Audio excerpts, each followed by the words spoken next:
The smell of garlic and tomatoes filled our kitchen, a thick, cloying aroma I'd grown to despise with every fiber of my being. It was the scent of betrayal, the official fragrance of my wife's affair. It clung to the curtains, seeped into the dark wood of the dining table my father had helped me build, and reminded me with every single breath that my home was no longer my own. For the better part of a year, it had been a museum dedicated to a ghost I couldn't see, but whose presence I felt in every cold glance, every hollow conversation, every bite of Italian food I was forced to endure. Tonight, I was finally going to perform the exorcism. My name is Mark Peterson. I'm 48 years old. For the last 15 years, I've been the regional sales director for a major logistics firm headquartered here in Charlotte, North Carolina. It's a demanding, high-pressure job, filled with quarterly targets and endless travel, but it's a good one. It afforded me the ability to provide a life for my family that I was immensely proud of. We had a sprawling two-story colonial in a quiet, tree-lined suburb, 2 late-model cars in the garage, and a future for our children that felt as solid as granite. My wife, Laura, and I had been married for 22 years. We'd met in college, 2 kids with no money and big dreams, and we built our entire world from the ground up, brick by painstaking brick. We had 2 incredible children who were my entire world. Liam, our 18-year-old son, a talented quarterback who was fielding scholarship offers, and Chloe, our whip-smart 16-year-old daughter, who was the star of her school's debate team. To anyone looking in, we were the postcard family for the American dream. We celebrated anniversaries with trips to the mountains. We spent summers vacationing in the Outer Banks, watching the kids build sandcastles that always got washed away by the tide. I remember holding Laura's hand on the beach just a few years ago, watching a sunset paint the sky in strokes of orange and purple. "We did it, Mark," she'd whispered, leaning her head on my shoulder. "We built something that lasts." I believed her. I believed it with all my heart. But a year ago, a hairline crack had formed in that foundation, a flaw that spiderwebbed out in secret, weakening the entire structure until it was ready to collapse. And I was the only one who knew. It all began so subtly. I almost missed it. Laura, who had always been my partner, my most ardent supporter, my best friend, started to feel like a polite but distant roommate. The easy laughter that once filled our home was replaced by a strained, suffocating silence.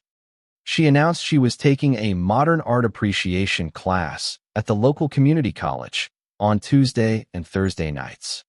I was thrilled for her. "That's great, honey," I'd said. "You deserve a hobby, something just for you."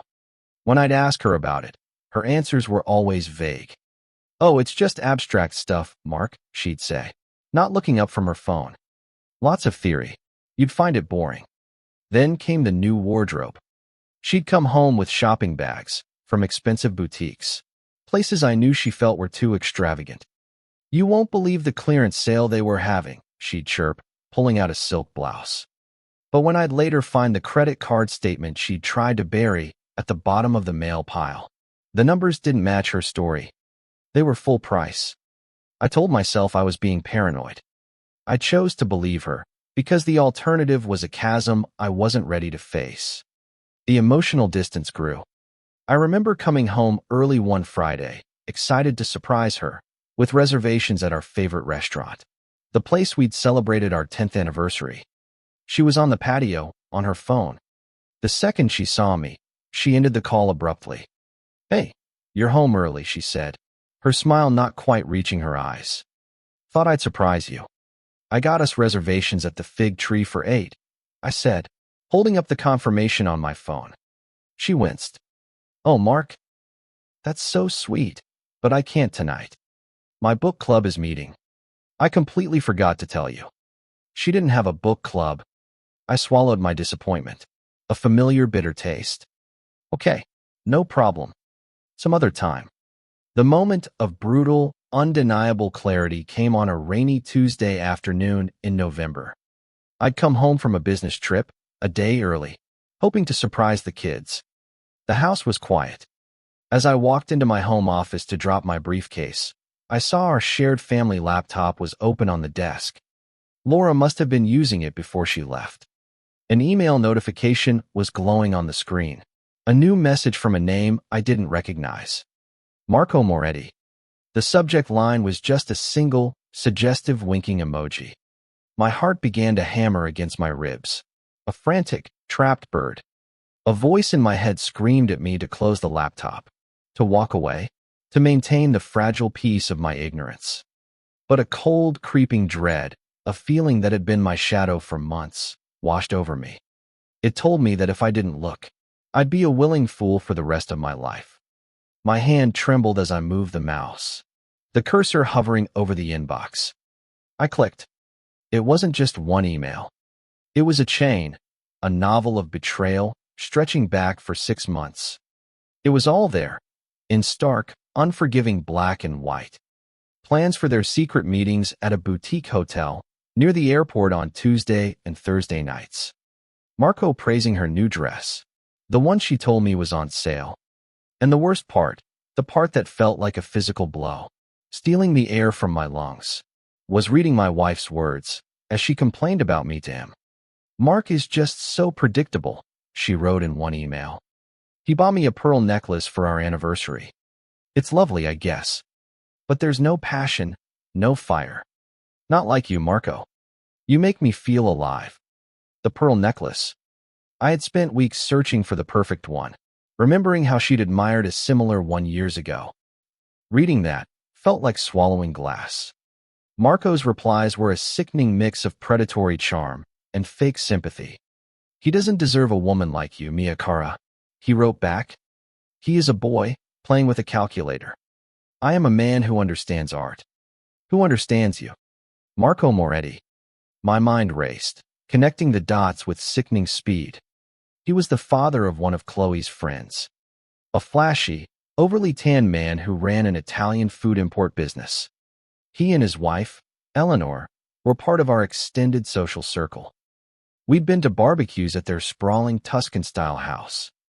He'd shaken my hand, clapped me on the back, and smiled at me with those perfect white teeth, all while sleeping with my wife and mocking me behind my back. I felt a wave of nausea so profound I had to grip the desk to keep from falling. I stumbled to the printer, my hands shaking so badly I could barely feed the paper into the tray. I printed the entire email chain, 67 pages of my life's demolition. Then, with a newfound, icy purpose, I logged into our cloud account. I found their text messages, photos they'd sent each other, my wife in a hotel room, smiling for another man. A hotel receipt she'd carelessly saved to a folder labeled recipes. I gathered it all, every last piece of digital shrapnel from the explosion, put it in an envelope, and locked it in the small fireproof safe in my office closet. And then, I did nothing. I went upstairs, took a shower, and when Laura came home, I asked her how her day was. The affair itself, from what I could gather, from the cooling frequency of their messages, fizzled out a few months later. Maybe the guilt became too much for her, or maybe the thrill was gone. But the ghost of Marco Moretti never left our house. In fact, his presence grew stronger after he was physically gone. Laura began a campaign of constant, low-grade warfare. She argued about everything. The way I loaded the dishwasher was suddenly inefficient. The brand of coffee I'd bought for 10 years was now too bitter. The route I took to the grocery store was illogical. It was irrational, exhausting, and I finally understood the truth.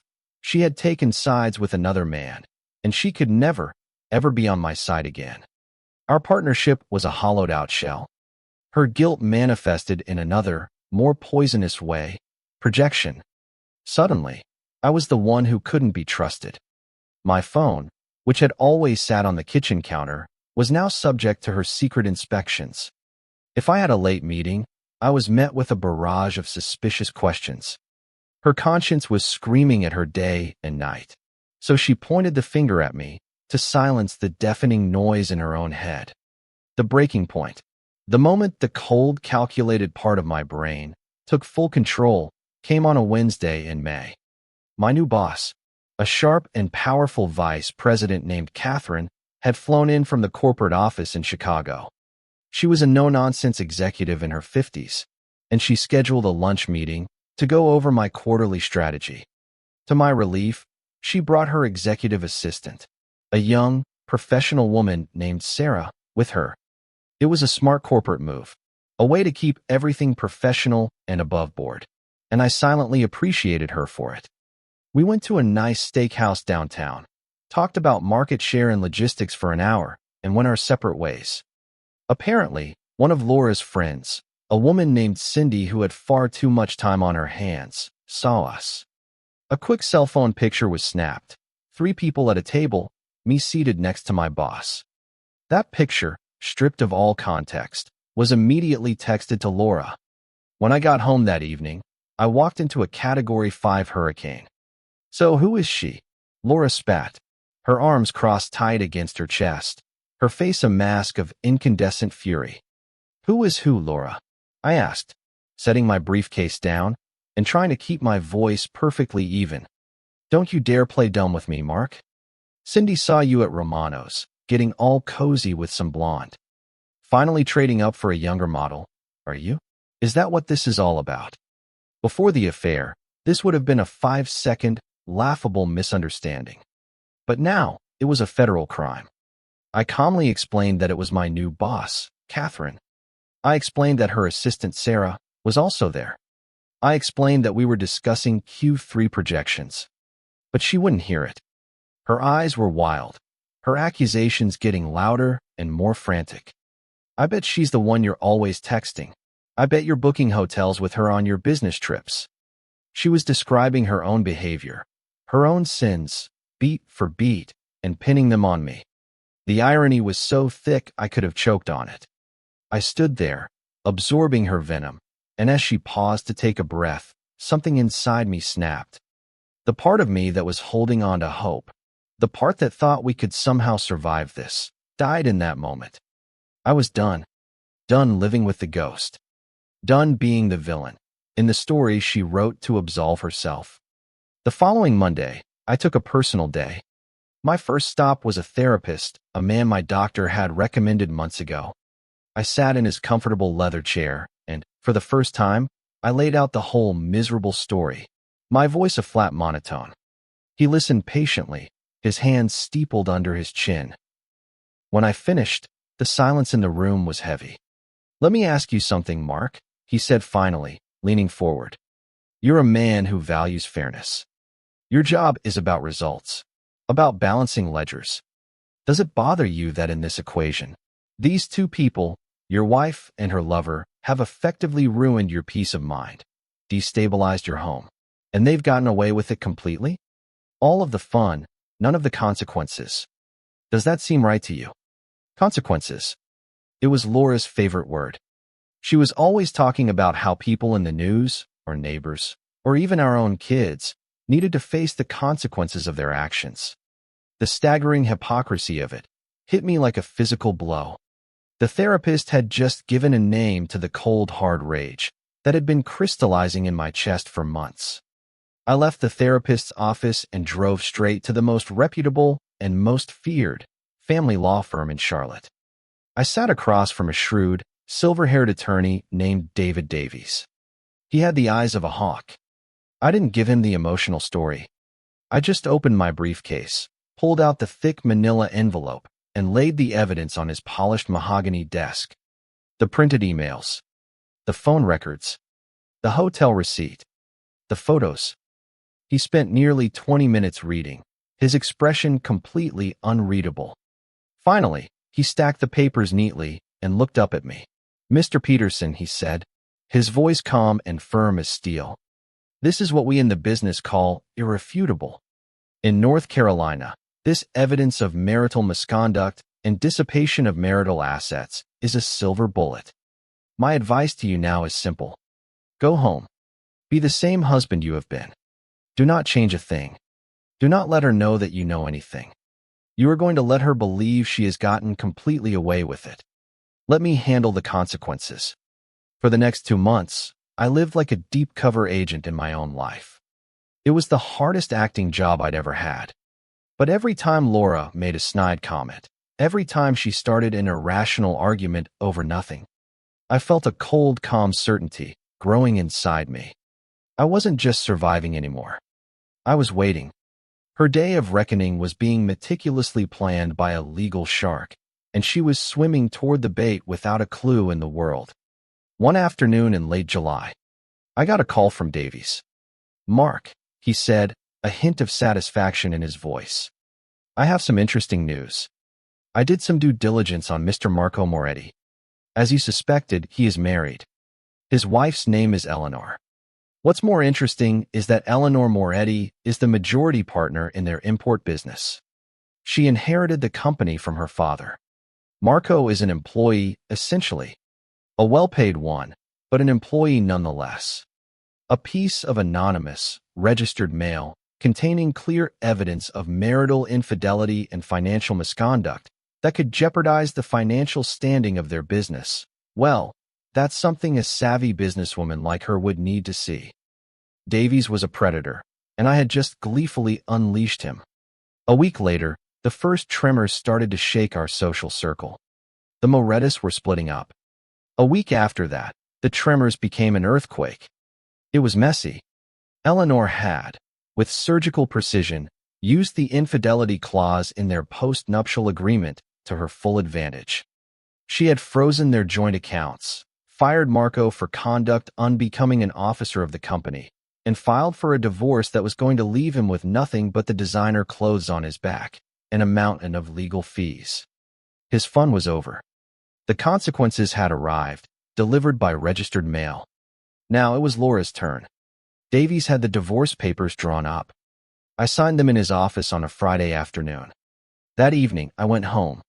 I had already secured a new apartment, and my intentions to maintain sole ownership of our marital home were filed with the court, protecting me from any claims of abandonment. This was the last night I would ever spend under this roof. I walked in, and that familiar hated smell hit me. Garlic and tomatoes. Laura was in the kitchen, humming along to the radio, cooking spaghetti with Marco's special meatball recipe. The kids were out for the evening. Liam was at a football team sleepover, and Chloe was at a late-night debate prep session. The stage was perfectly, poetically set. We sat down at the dining table. I moved the food around on my plate, a knot in my stomach so tight I couldn't have swallowed if I tried. She chattered on about her day, about Cindy's latest gossip, about a sale at her favorite store, completely and utterly oblivious. She was playing the role of the happy wife for an audience of one. I let her finish. When she finally paused to take a bite, I looked her straight in the eye, letting the silence hang in the air for a beat too long. "This is really good," I said, my voice dangerously quiet. "The sauce is excellent. Is this the recipe Marco taught you?" The fork slipped from her fingers and clattered onto her plate. The sound was like a gunshot in the silent room. All the color drained from her face, leaving it a pasty, sickly white. What did you just say?" she stammered, her voice a reedy whisper. I didn't answer. I reached into the inner pocket of my jacket, pulled out a single 4x6 photograph, a crystal-clear picture of her and Marco, laughing, holding hands at a corner table in that hotel restaurant, and slid it across the table. It came to a stop right next to her wine glass. Her eyes widened in pure, unadulterated horror. Then, I pulled out the thick stack of printed emails and placed it next to the photo. She stared at the evidence, her mouth opening and closing silently, like a fish out of water. The confident, accusatory woman from months ago was gone. In her place was a terrified, cornered animal. "Mark, this isn't, you faked this," she finally choked out, the denial feeble and pathetic. "Did I?" I asked calmly. "You drove me to it," she tried next, the tears starting to flow. "You were never here. You were always working." "I was working to pay for this house, Laura. To pay for the car you drove to meet him. To pay for the clothes you wore for him." "Please," she sobbed, her voice breaking, reaching a hand across the table. "Please, Mark. We can fix this. Don't do this to the kids. We can go to counseling." I looked at her hand, then back at her face. "You love to talk about consequences," I said, my voice as cold and hard as granite. I reached into my jacket one last time, pulled out the folded legal documents, and slid them across the table to sit right on top of the pile of her betrayal. "These," I said, "are yours." I thought she was going to faint. Her entire world, the one built on a foundation of lies and deceit, had just been demolished in the space of 30 seconds. I stood up from the table, turned my back on her and the life we once had, walked out the front door, and never, ever looked back. The divorce was a swift and brutal affair for her. My evidence was absolute. She got minimal alimony, no claim to my pension, and no stake in my business assets.